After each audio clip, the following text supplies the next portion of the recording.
இங்கே இந்த பொண்ணு இந்த அப்பார்ட்மெண்ட்டில் தனியாக இருக்கா, ரொம்ப போர் அடிக்குது. பால்கனி கிட்ட போகும்போது பக்கத்து ஃப்ளாட்லேருந்து பாட்டு சத்தம் கேட்ட உடனே அவங்க வாய்ஸ் சூப்பராக இருக்கே அப்படின்னும் போது எந்த பதிலுமே வரல. நைட்டு அதே இடத்துக்கு வந்துட்டு நான் லாக்டவுனுக்கு இங்கே இருக்கேன், எனக்கு கொரோனா இல்லையான்னு செக் பண்ணுறாங்க, உங்களுக்கும் அதே பிரச்சனை தானான்னு கேட்குறான். அவன் எதுவுமே பதில் பேச மாட்டான். நான் பொண்ணு தான், எனக்கு 26 வயசு தான் ஆகுது, நான் அழகாக இருப்பேன்றான். அப்பயும் அந்த பையன் பேசவே இல்லை.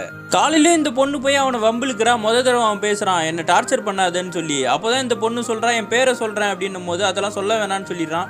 அப்போ படத்தில் வர மாதிரி நான் உன்னை பஷீர்னு கூப்பிட்றேன், நீ என்னை நாராயணின்னு கூப்பிடுன்னு அவன் சொல்கிறா.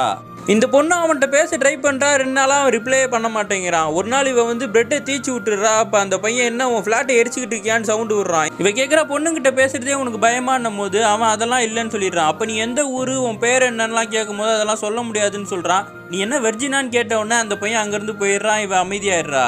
பால்கனில நின்று இந்த பொண்ணு தம் அடிச்சிட்டு இருக்கும் போது கொரோனா டைமில் தம்மெல்லாம் அடிக்காத, எல்லாருக்குமே அது கெடுதின்னொன்னே இந்த பொண்ணு விட்டுடுறா. நீ என்ன பண்ணிட்டு இருக்கேன்னு கேட்டா, நான் படம் வரைஞ்சிக்கிட்டு இருக்கேன்னு அவன் சொல்கிறான். என்ன நீ வரைவியா அப்படின்னு கேட்கும் போது, உன்னை பார்க்காம நான் எப்படி வரையிறதுன்னு கேட்குறான். என் வாய்ஸை வச்சு நான் எப்படி இருப்பேன், நீயா கற்பனை பண்ணி வரையான்னு இந்த பொண்ணு சொல்கிறா.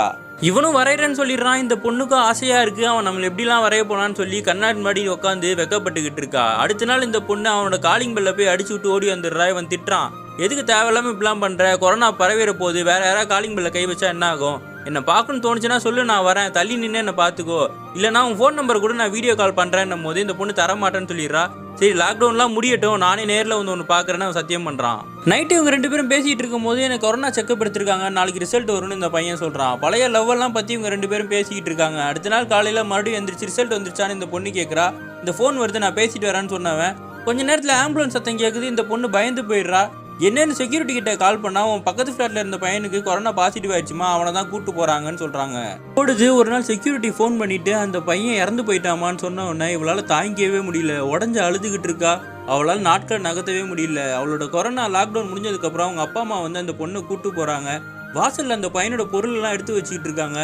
இந்த பொண்ணு அப்படியே அந்த பையன் வரைஞ்சி வச்சிருக்கான். அதை பார்த்த உடனே அந்த பொண்ணோட உயிரே போன மாதிரி அழுதுகிட்டு இருக்கா.